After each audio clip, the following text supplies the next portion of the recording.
The strength within her Amara adjusted the strap of her tote bag and exhaled before stepping into the office.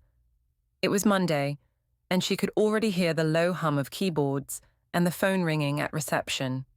She worked in a medium-sized marketing firm, big enough to feel corporate, but small enough that favoritism and politics still played a strong role. Her boss, Mr. Dalton, was fair at times but often overlooked her contributions. She'd been there for 4 years, the quiet backbone of the department. Yet when projects succeeded, the praise often went to louder voices in the room. That morning, during the weekly strategy meeting, Dalton asked, "So, what's our angle for the Lawson account?" Everyone shuffled their papers. A younger colleague, Chris, leaned forward and rambled about flashy social media campaigns. It wasn't a bad idea, but Amara knew the client's values. Steady, trustworthy, not loud. She hesitated for a moment, then cleared her throat. "With respect," she said, her voice steady, "I think the client would see that as superficial. They've built their brand on trust. What they need is consistency, campaigns that highlight reliability, testimonials from long-term customers, and language that reassures rather than dazzles." The room went silent. Chris shifted uncomfortably, but Dalton tapped his pen. You might be onto something, Amara." She didn't beam with pride, she simply nodded. She knew her ideas had weight. Later that month, when the campaign launched and exceeded expectations, Dalton congratulated Chris publicly in the meeting. Amara didn't flinch. She knew what she had contributed, and she didn't need applause to validate it. Still, she also knew her worth deserved recognition. That afternoon, she scheduled a private meeting with Dalton. "I'd like to discuss my role here," she said calmly. "I've contributed significantly to recent projects, and I believe it's time we talk about a promotion. Or, at the very least, fair acknowledgement." Dalton blinked, not used to her assertive nature, but he listened, and for the first time, Amara sensed the weight of her own voice filling the room.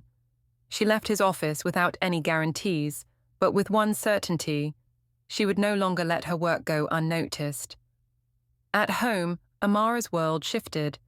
Her daughter Layla was 6, curious, bold, and full of questions that could unravel even the toughest days.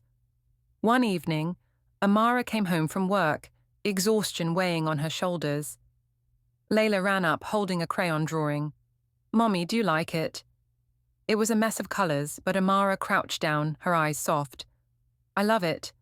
Tell me about it." Layla's face lit up as she explained.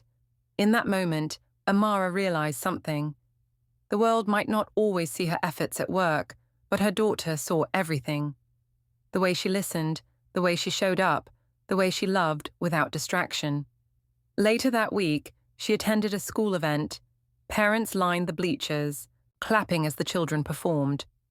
Layla scanned the crowd nervously until her eyes found Amara. Her daughter's face relaxed into a wide smile. That was her worth, Amara thought. Not in numbers on a spreadsheet or applause in a meeting, but in the steadiness her child felt because she was there. Of course, motherhood wasn't easy. There were nights when Layla cried over homework, mornings when Amara snapped from fatigue, moments when guilt tried to creep in. But she reminded herself, her value wasn't in being a perfect mother, but in being a present one. Her marriage to David had started with fire, late-night conversations, dreams about the future, promises to support each other no matter what. But as years passed, bills, routines, and responsibilities dulled that fire. One evening after dinner, David sat scrolling on his phone while Amara folded laundry. "Sometimes," she said quietly, "I feel invisible." David looked up, startled. "What do you mean?" "I mean I carry so much. Work, home, Layla.